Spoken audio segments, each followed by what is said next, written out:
A glance that changed destiny. Sultan Rashid ibn Malik's palace gleamed under Baghdad's scorching sun like a jewel carved from white marble and gold.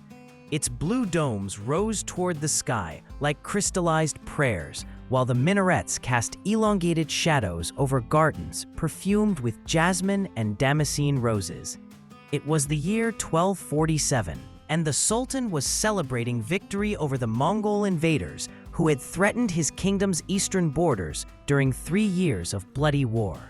The palace halls buzzed with activity.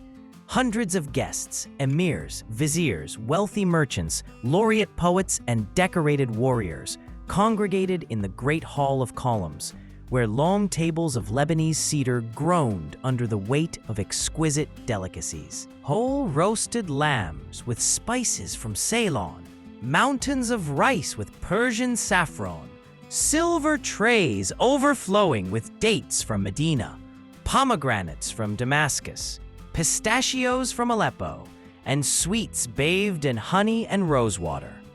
The intoxicating aroma of cinnamon, cardamom, and ambergris incense floated in the air like an invisible cloud of opulence.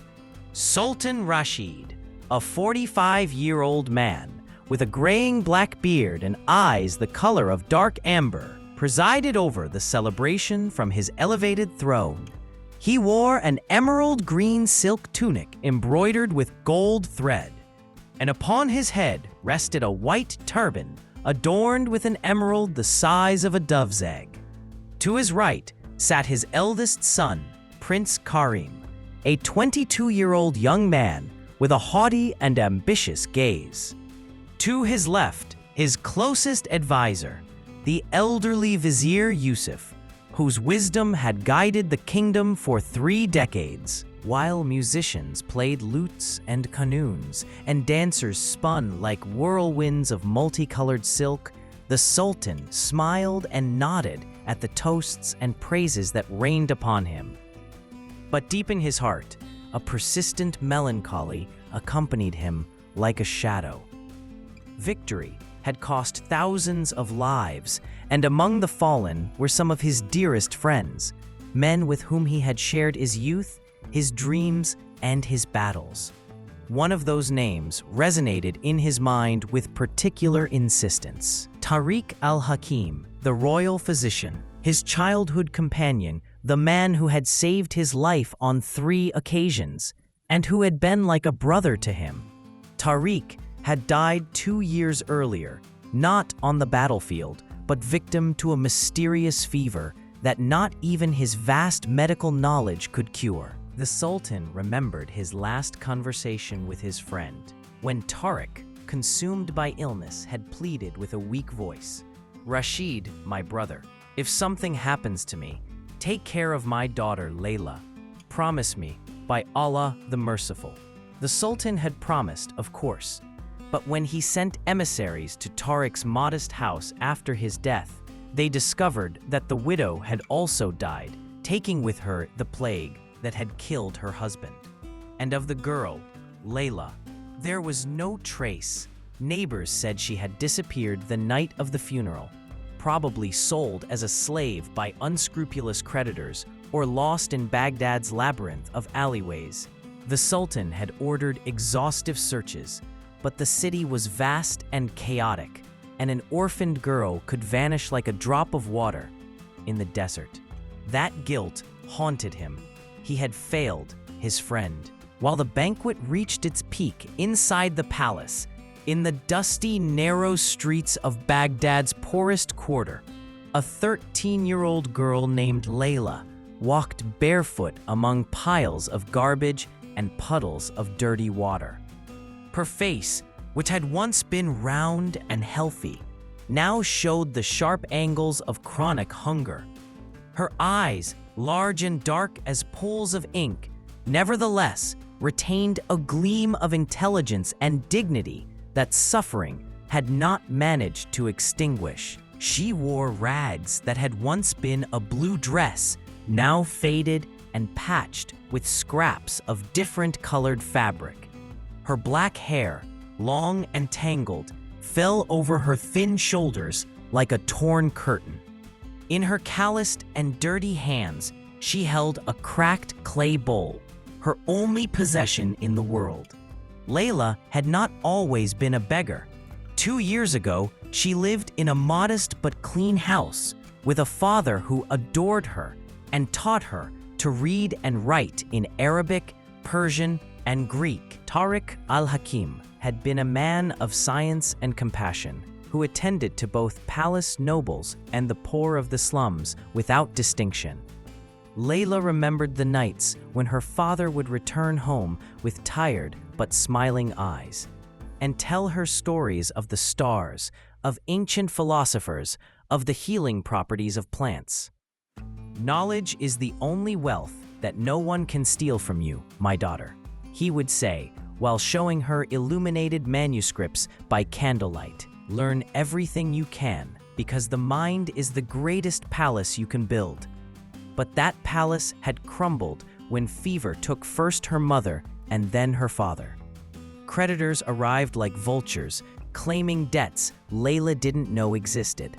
They sold the furniture, the books, the medical instruments, everything. One night, a cruel-eyed man tried to take her to sell her in the slave market. Layla fled, running through dark alleyways until she was lost in the city's belly. For 2 years, she had survived as she could, begging, stealing fruit from markets when desperation pressed, sleeping in mosque corners or under bridges. She had learned to become invisible, to move like a ghost through the crowd. Some days, she got a few copper coins.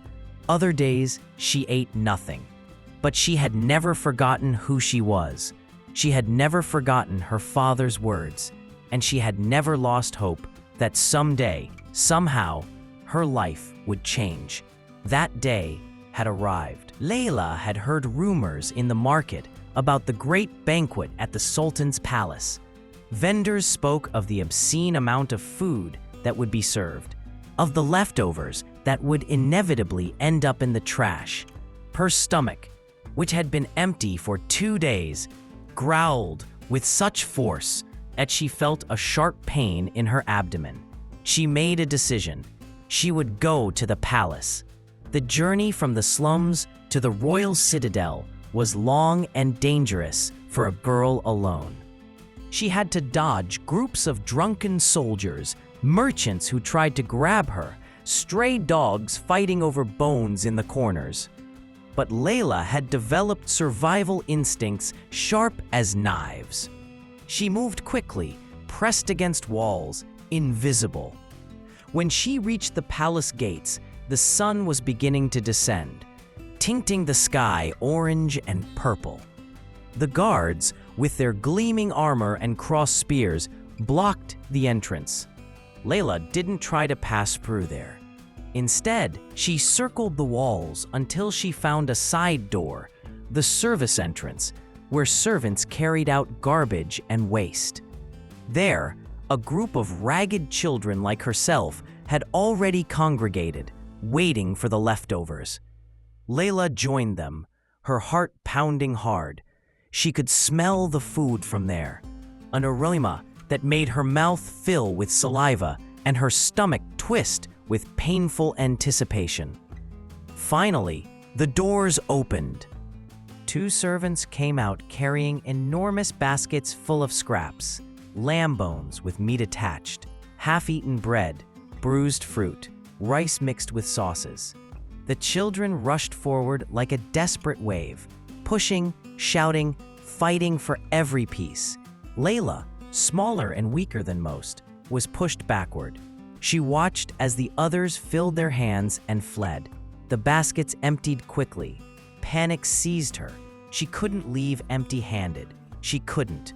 With a cry of desperation, she lunged forward, dodging elbows and knees, and managed to grab a piece of bread and a lamb bone. But at that moment, one of the servants, irritated by the chaos, shouted, "Get out of here, rats!" and began hitting the children with a stick.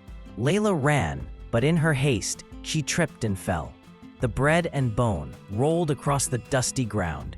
Tears of frustration and rage sprang from her eyes. She crawled to recover her food, but another child was faster and snatched it away. "No!" Layla cried, her voice hoarse from crying. "Please!" The child fled. Layla remained there, kneeling in the dust, trembling. Hunger was a wild animal inside her, devouring her from within. Then she heard a soft voice behind her. "Child, are you hurt?" Layla looked up. A palace guard, an older man with a gray beard and kind eyes, was looking at her with concern. I was just hungry." Layla whispered, her voice breaking. "I just wanted the leftovers." The guard sighed. "Wait here." He disappeared inside the palace and returned moments later with a package wrapped in cloth. "Take this. It's from my own ration. Eat." Layla took the package with trembling hands. Inside was fresh bread, cheese, and dates. Her eyes filled with tears again, but this time with gratitude. "Thank you," she murmured. "May Allah bless you." The guard smiled. "Go carefully, little one." But before Layla could walk away, the guard added, "If you want more food, there's a way." The Sultan sometimes receives direct petitions after banquets. If you have the courage to approach him, perhaps he'll listen to you. Layla blinked. The Sultan? Would he listen to me? He's a just man. You have nothing to lose by trying. Layla ate the bread and cheese desperately, each bite an explosion of flavor that almost made her cry. But the guard's words resonated in her mind. Could she really approach the Sultan? The idea was absurd, impossible. She was nobody, a nameless beggar. But then she remembered something her father used to say. "Dignity doesn't depend on wealth, Layla. It depends on how you stand upright when the world tries to crush you." She made a decision. She would go. The kind guard guided her through side corridors to an inner courtyard where, after the banquet, the Sultan used to receive brief petitions from common citizens. It was an ancient tradition, a way to maintain contact with the people. When Layla arrived at the courtyard, there was a small crowd waiting. Merchants with complaints about taxes, widows requesting pensions, war veterans asking for recognition. Layla felt even smaller and more insignificant among them. But she waited and waited. Finally, when the sun had completely set and torches illuminated the courtyard with golden dancing light, Sultan Rashid appeared.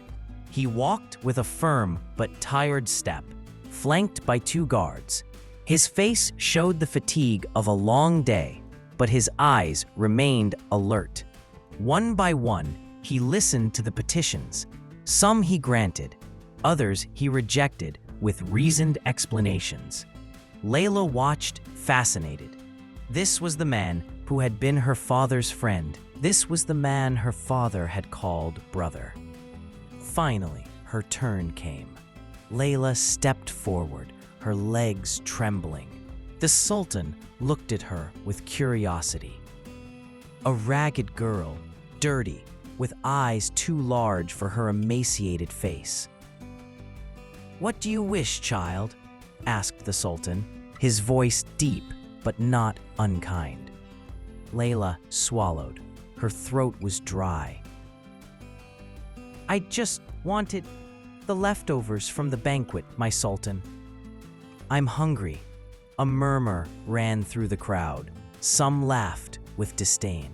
"A beggar asking for leftovers directly from the Sultan. What audacity!" But the Sultan didn't laugh. Instead, he leaned slightly forward, studying her with greater attention. "What is your name?" he asked. "Layla, my Sultan." "Layla? And your family?" The girl lowered her gaze. "I have no family. My parents died 2 years ago." "What was your father's name?"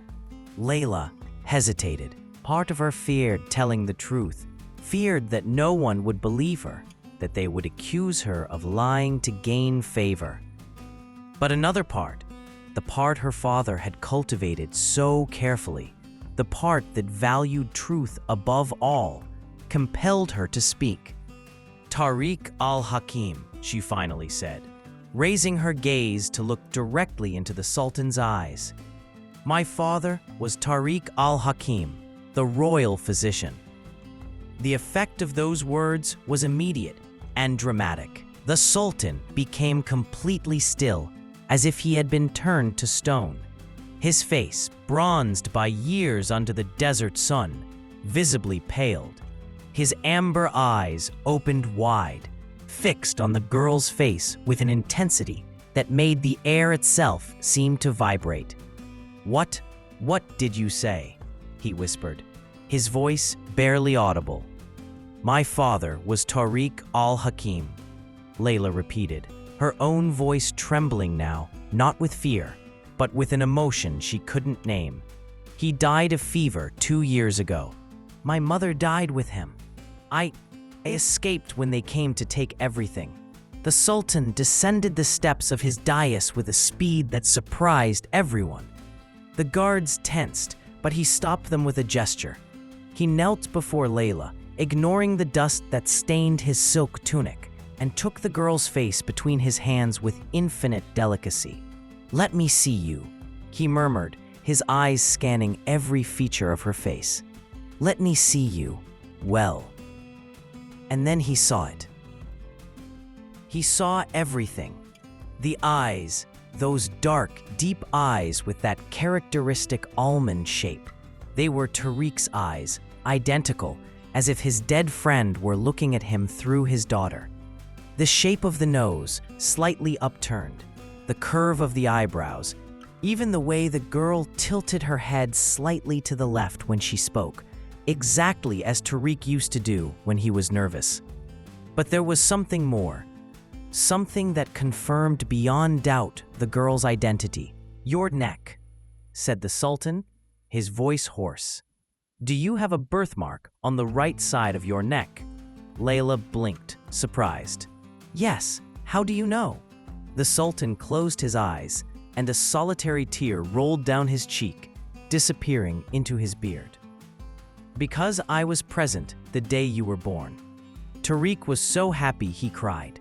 He showed me that mark and said it was a sign that Allah had marked you for greatness. I held you in my arms when you were barely an hour old." The courtyard had fallen into absolute silence. All those present observed the scene with astonishment and confusion. The Sultan opened his eyes and looked at Layla with a mixture of joy, pain, and guilt so intense that the girl felt her heart breaking and mending at the same time. "Layla," said the Sultan, his voice trembling, "daughter of my brother Tariq, I have searched for you for 2 years. I sent emissaries, soldiers, spies. I thought I had lost you forever. I thought I had failed your father, that I had broken the most sacred promise I ever made." Layla felt her knees weaken. You searched for me?" "Every day," replied the Sultan. "Every damned day."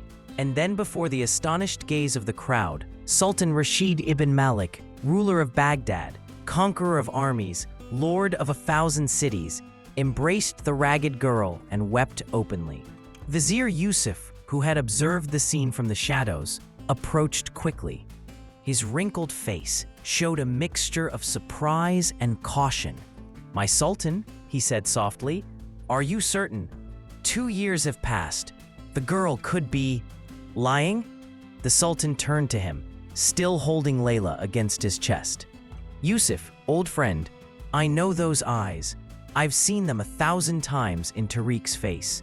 And there are things only the true Layla could know." He separated slightly from the girl and looked into her eyes. "Layla, when you were little, your father and I used to play a game with you. We would ask you a question in 3 different languages, and you had to answer in the 4th language. Do you remember it?" Layla nodded slowly, memories flooding her mind like a river breaking through a dam. "Yes, You called it the game of the wise." "Exactly," said the Sultan, a sad smile curving his lips. "Now tell me, what was your favorite answer, the one you always gave when we asked you what is the most valuable thing in the world?" Layla closed her eyes, transporting herself to those warm nights in her old house, when her father and the Sultan, though she didn't know who he was then, she only knew him as Uncle Rashid, would sit on cushions and play with her until she fell asleep. She opened her eyes and answered in ancient Greek, with the perfect pronunciation her father had taught her, "The love that asks for nothing in return." The Sultan let out a choked sob. "It's her. By Allah, the Merciful, it's her." Vizier Yusuf, now convinced, bowed deeply. "Then it is truly a miracle, my Sultan. Allah has returned the lost child." The Sultan stood up, lifting Layla in his arms as if she weighed nothing. He turned to the assembled crowd, his voice resonating with authority and emotion. "Listen, all of you. This child is Layla, daughter of Tariq al-Hakim, my brother in everything except blood. He saved my life 3 times. He taught me that true nobility is not in lineage, but in the heart. And before he died, he made me promise that I would care for his daughter. I failed in that promise for 2 years, but today, Allah, in his infinite mercy, has given me a second chance." He paused, his gaze sweeping the astonished faces. "From this moment, I declare before all of you as witnesses, Layla is my adopted daughter. She will bear the name of our house. She will be raised as a princess because that is what she deserves. And anyone who treats her with less respect than they would give to my own blood will answer to me." A murmur of astonishment ran through the crowd. Some faces showed approval, others skepticism, others envy. But no one dared to object. Layla, overwhelmed by everything that was happening, could only cling to the Sultan and cry. Tears of relief, of joy, of pain for all she had lost, and of hope for what might come. "Uncle Rashid," she whispered, using the name she had used when she was little. "Is it real? Isn't it a dream?" The Sultan held her tighter. "It's real, little one. As real as the sun that will rise tomorrow. Never again will you be alone. Never again will you be hungry. Never again will you be afraid.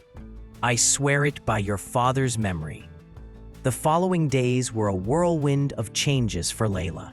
She was taken to the private quarters of the harem, where the Sultan's wives and concubines, he had 3 legal wives and several concubines, received her with mixed reactions. The first wife, Amina, a 40-year-old woman with intelligent eyes and refined manners, showed genuine warmth.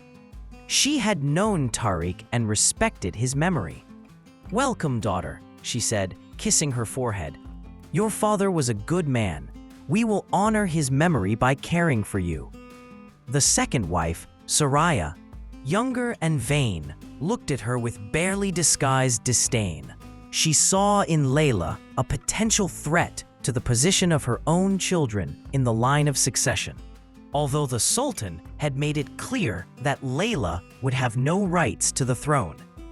The third wife, Zainab, the youngest of all, barely a teenager herself, looked at Layla with curiosity and something like compassion. "It must have been terrible," she murmured, "living in the streets." Layla was bathed for the first time in 2 years. 3 servants took her to a private hammam where hot water, perfumed with rose and lavender oils, filled a marble pool.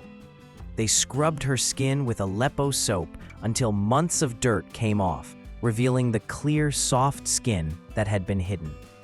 They washed her hair with egg shampoo and herbs, patiently untangling each knot.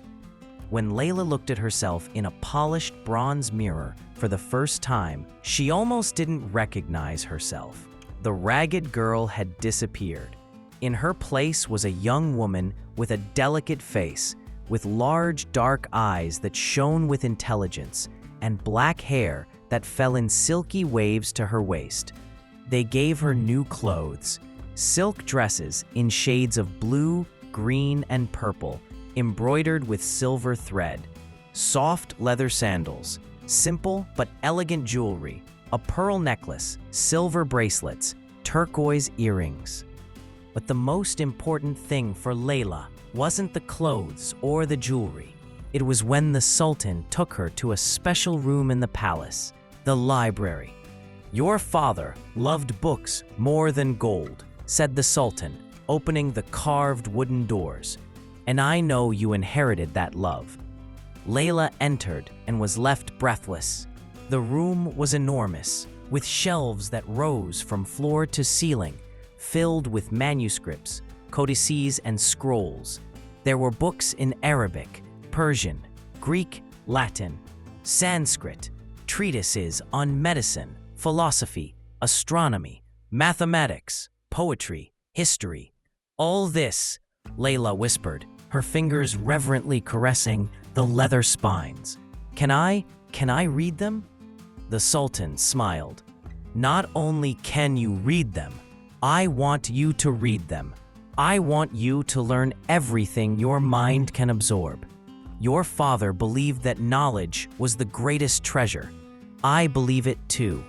And I want you to continue his legacy." Layla turned to him, tears shining in her eyes. "Thank you, Uncle Rashid. Thank you for everything." The Sultan knelt to be at her height. "Don't thank me, little one. This is what your father would have wanted, and it's the least I can do to honor his memory and fulfill my promise." But life in the palace wasn't a fairy tale without complications. Layla soon discovered that her new position brought as many challenges as blessings. Prince Karim, the Sultan's eldest son, viewed her with barely veiled hostility. Although she had no rights to the throne, he feared that his father would develop a special affection for this rescued girl, diverting attention and resources that he considered his by right. A beggar playing at being a princess, Karim murmured to his companions during a dinner, loud enough for Layla to hear. "Soon he'll tire of this game and return her to the streets where she belongs." Layla clenched her fists under the table but didn't respond. She had learned in the streets that some battles weren't worth fighting openly. There were also the lessons. The Sultan had hired the best tutors to educate Layla in everything a noble young woman should know: courtly etiquette, calligraphy, music, dance, embroidery. But Layla, accustomed to the freedom of the streets and intellectual studies with her father, found many of these lessons stifling and meaningless. "Why must I learn 50 different ways to bow?" she protested one day to Amina, who supervised her education. "Why does it matter if I hold the teacup with my right or left hand?" Amina sighed. "Because you live in a world of symbols, child. Every gesture communicates something. Every word has weight. If you want to survive at court, you must learn its language." "But my father said that truth is more important than symbols." "Your father was a wise man," Amina responded softly. "But he was also a physician, not a politician. Here, truth and symbols must dance together. Learn the dance, and you can use that skill to protect the truth." Layla reflected on those words. Slowly, she began to understand that life in the palace was like a game of shatranj, chess, and she needed to learn the rules if she wanted not only to survive, but to thrive. But she never abandoned her true love, knowledge. Every night, after her formal lessons ended, she would sneak into the library and read until the candles burned out. She devoured medical treatises, remembering her father's lessons. She studied astronomy, fascinated by the movements of the stars. She read Persian poetry that made her cry with beauty. She explored Greek philosophical texts that challenged her mind. The Sultan, when he discovered this habit, didn't scold her. Instead, he assigned her a special tutor, an elderly scholar named Sheikh Ibrahim al-Baghdadi, a 70-year-old man who had been a teacher of his own youth and a close friend of Tariq. When Sheikh Ibrahim saw Layla for the first time, his eyes filled with tears. "You are the living image of your father," he said with a trembling voice. "Tariq and I studied together for 20 years. He was the most brilliant man I knew. And I see that same fire in your eyes, child." Under Sheikh Ibrahim's tutelage, Layla flourished intellectually. He didn't treat her as a child who should be protected from knowledge, but as a hungry mind that should be fed.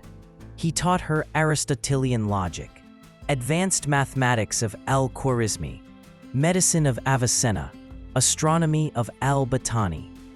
They debated for hours about philosophy, ethics, science, and religion. "Your father had a special gift," Sheikh Ibrahim told her one afternoon, while they studied an anatomy manuscript. "He could see connections that others couldn't see. He could look at a symptom and trace its cause to the root, like following a river to its source. You have that same gift, Layla. Don't waste it." 6 months after her arrival at the palace, Layla faced her first real test. A mysterious plague began to spread through the poor quarters of Baghdad, the same quarters where she had survived for 2 years. People were dying with extremely high fevers, skin rashes, and delirium. The palace physicians were baffled, and fear began to spread even among the nobles. The Sultan convened an emergency council. The royal physicians presented their theories. Some blamed corrupt air, others poisoned wells, others divine wrath. Layla, who had been invited to observe the council as part of her education, listened with growing attention. Something in the described symptoms seemed familiar to her. She closed her eyes, searching her memory, and suddenly remembered it. Her father, years ago, reading her a Persian medical treatise on contagious diseases. Without thinking, she stood up. "My Sultan, with your permission." All eyes turned to her. Prince Karim let out a derisive laugh. "The beggar girl has something to say. What do you know about medicine?" The Sultan raised a hand, silencing him. "Speak, Layla." Layla swallowed, her heart pounding hard. "The symptoms you describe, my father spoke to me of a similar disease. He called it rat fever. It spreads through fleas that live on rats. In the poor quarters, where garbage accumulates and rats abound, the disease spreads quickly." One of the royal physicians, a corpulent man named Hakim Mustafa, snorted. "Rats? Fleas? That's ridiculous. Diseases come from unbalanced humors of the body, not from dirty animals." But Sheikh Ibrahim leaned forward, his eyes gleaming. "Wait, Mustafa." Tariq al-Hakim studied ancient Persian texts that others ignored. "If his daughter says he mentioned this, we must listen. What else do you remember, child?" Layla closed her eyes, forcing her memory. "My father said that the only way to stop the disease was to eliminate the rats, burn the garbage, clean the streets with water and lime, and isolate the sick so they don't infect others. He also mentioned an herb." "Wait," she frowned, concentrating. "Artemisia. He said that Artemisia infusions could reduce the fever." The Sultan looked at Sheikh Ibrahim. "Is it possible?" The elderly scholar nodded slowly. "The Persian texts that Tariq studied mention something similar. I've never seen it applied, but the logic is sound. If rats are the vector, eliminating them would stop the spread." Hakim Mustafa protested. "This is absurd! Are we going to take medical advice from a girl who was begging in the street 6 months ago?" The Sultan stood up, his voice sharp as a sword. "That girl is the daughter of Tariq al-Hakim, the man who saved more lives in this kingdom than any other physician in history. And if there's a chance, however small, that his knowledge can save my people, I will take it." He turned to his generals. "Order a massive cleaning of the affected quarters. Burn the garbage. Eliminate the rats. Clean the streets. Establish isolation hospitals. And get all the artemisia you can find." Then he looked at Layla. "You will supervise the preparation of the infusions. Sheikh Ibrahim will help you."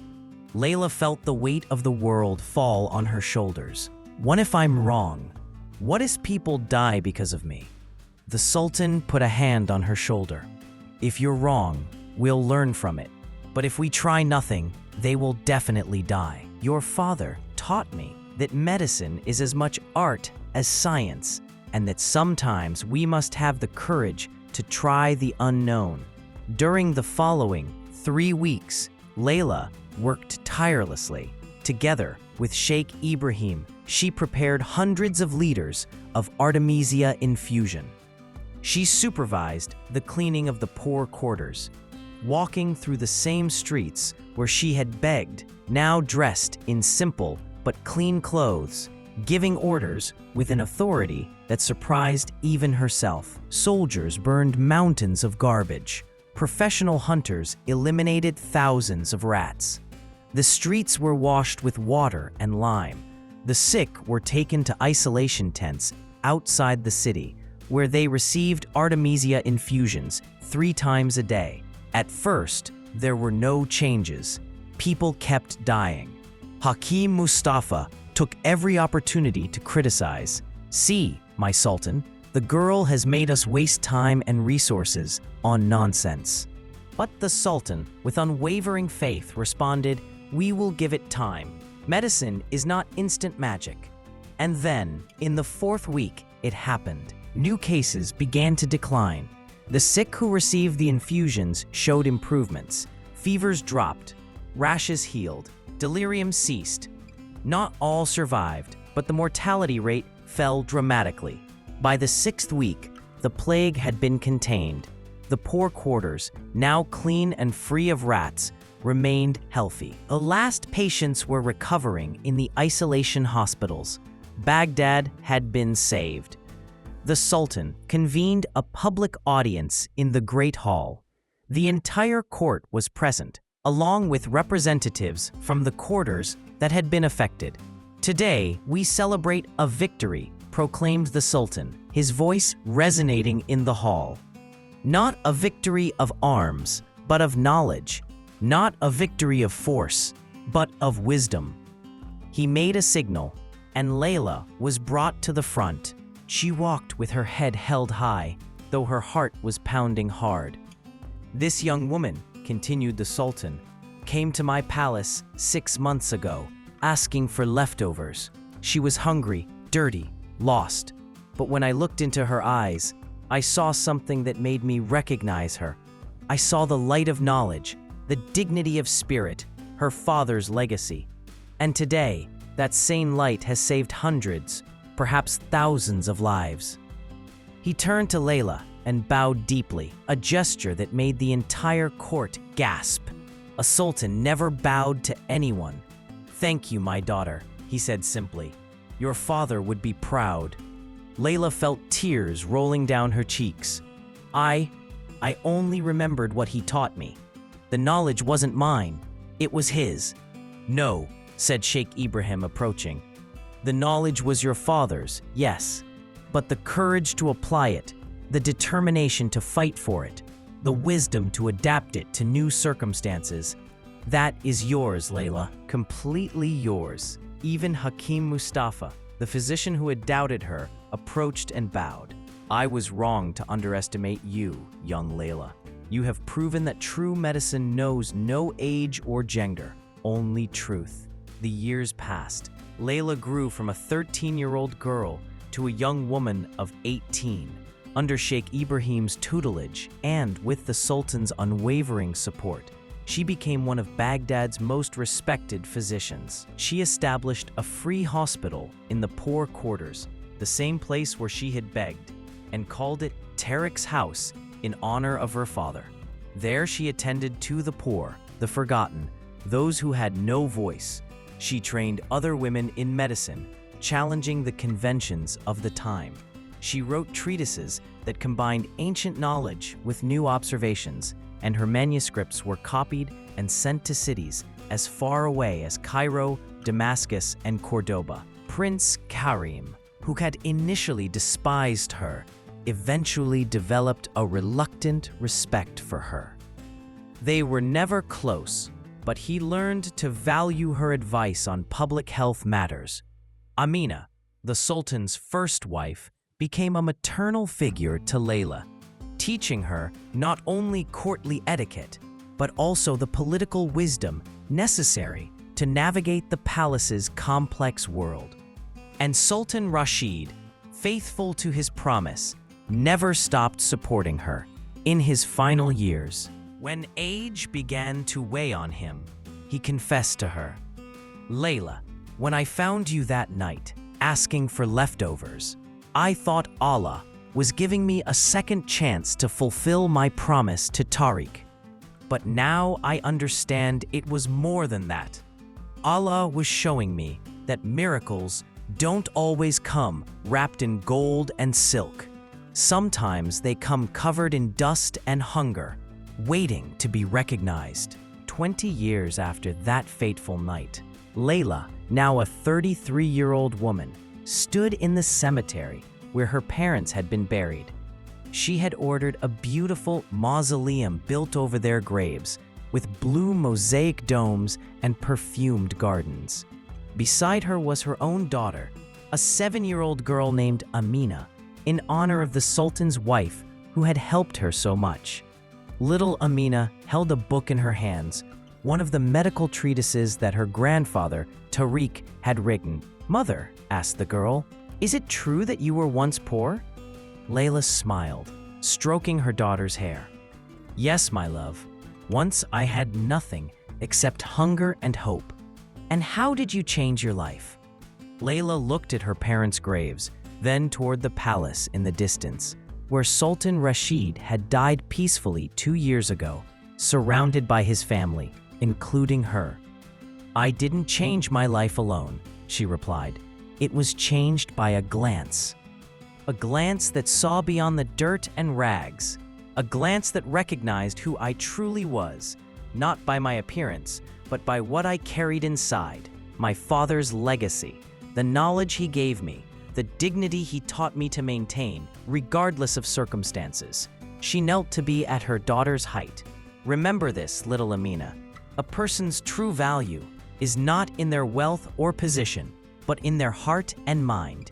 Your grandfather Tariq taught me that. Sultan Rashid demonstrated it when he rescued me, and now I teach it to you." The girl nodded solemnly. "And what should I do with this teaching?" Layla smiled, a smile that contained all the wisdom gained through suffering and redemption. "Pass it on to others. Look at people with the eyes of the heart, not just with the eyes of the face, because you never know when a glance can change a destiny." They stood up and walked together back toward the city, mother and daughter, bearers of a legacy that had begun with a wise physician, had been preserved by a compassionate sultan, and would now continue through the generations. Because some miracles don't end, they simply transform, multiply, become stories that inspire others to look more deeply, to recognize hidden value, to extend a hand toward those whom society has forgotten. And it had all begun with a hungry girl asking for leftovers, and a sultan who had the heart to look beyond appearances and see the truth, a glance that changed destiny.